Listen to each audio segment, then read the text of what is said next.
तस्वीर देखा, यही तस्वीर को देख करके बीजेपी नेताओं को घबराहट होना शुरू हो गया। और जब मोदी जी आते हैं इजिप्ट की राजधानी मिस्री से लौट करके, तो जेपी नड्डा उनको स्वागत करने के लिए एयरपोर्ट पे पहुंचे रहते हैं। और जब ही मोदी जी उतरते हैं तो जेपी नड्डा से पूछते हैं देश में क्या चल रहा है। उसके बाद जेपी नड्डा कहते हैं, ये नहीं कहते जो सब चीज़ ठीक चला, ये कहते हैं जो साहब ये 2024 के चुनाव के लिए विपक्षी जोरों शोरों से तैयारी करते हैं। उसके बाद मैं बता दूं 2024 के चुनाव और मध्य प्रदेश के चुनाव में अभी काफ़ी लंबा समय है, लेकिन मोदी जी के द्वारा वहाँ पे उनको द्वारा कहा जाता है, एक मीटिंग बुलाया जाता है और कहा जाता है कल जल्द से जल्द कल वहाँ पे एक वंदे भारत का उद्घाटन करवाया जाता है। 5 रेलों का वहाँ से झंडी दिखा करके उसको रवाना किया जाता है और फिर उनके द्वारा बूथ को एक करने के लिए उन पर एक भाषण दिया जाता है। ये भाषण इसीलिए होता है जो बीजेपी के नेताओं को यह डर लगने लगता है कहीं 2024 में हमारा सरकार गिर नहीं जाए, इसीलिए।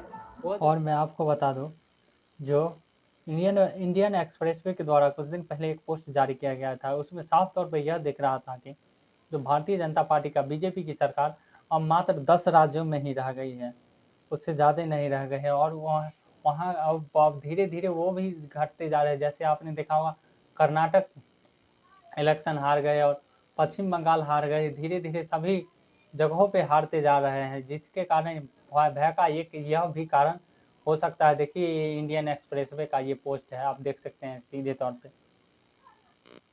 जब से पटना में 23 जून को पटना में विपक्षी दलों को बैठक हुआ है, उस समय से बीजेपी के नेताओं को घबराहट होना शुरू हो गया। और ये घबराहट इसीलिए हो रहा है क्योंकि अब विपक्षी दलों को बीजेपी से डर देख ही नहीं रहा है। और डर इसलिए नहीं दिख रहा है, आपने देखा होगा, इसीलिए कहा जाता है किसी को इतना मत डराओ कि उसका डर ही खत्म हो जाए और वो व्यक्ति आप ही को डराने ही लगे। ठीक यह फार्मूला लागू होता है बीजेपी नेताओं को।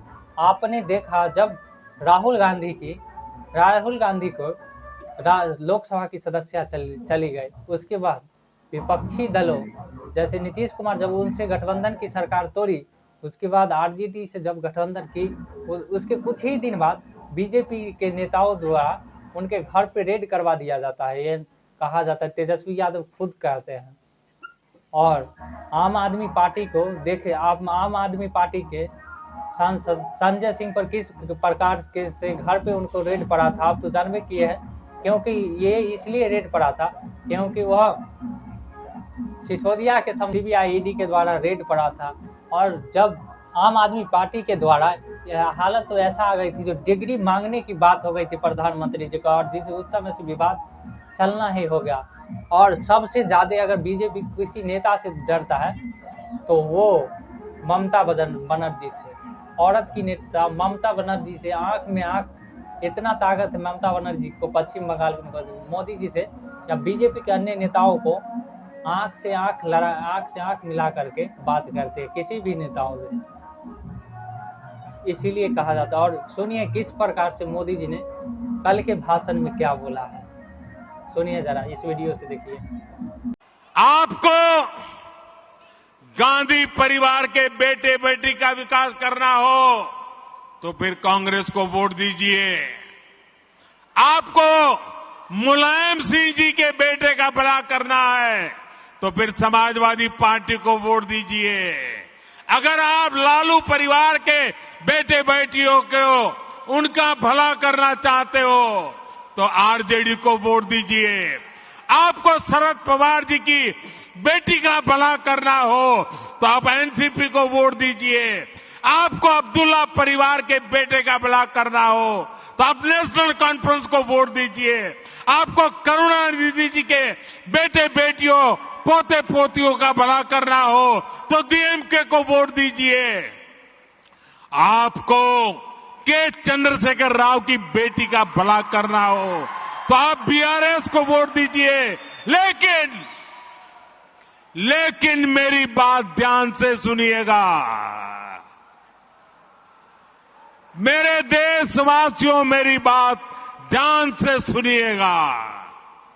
अगर आपको अपने बेटे का, अपनी बेटी का, अपने पोते का, अपनी पोती का, अपने नाते का, अपने मोदी जी का वोट मांगने का हर एक लोकसभा के चुनाव में हर एक रंग का नीति होता है। आपने देखा हो पिछले साल क्या कहा था उन्होंने, जो किसके नाम पे वोट मांगा था, जरा सुनिए, उन्हीं के मुंह से सुनिए, मैं नहीं कहना चाहता हूँ। और इस बार वो वोट मांग रहे हैं पीओ के,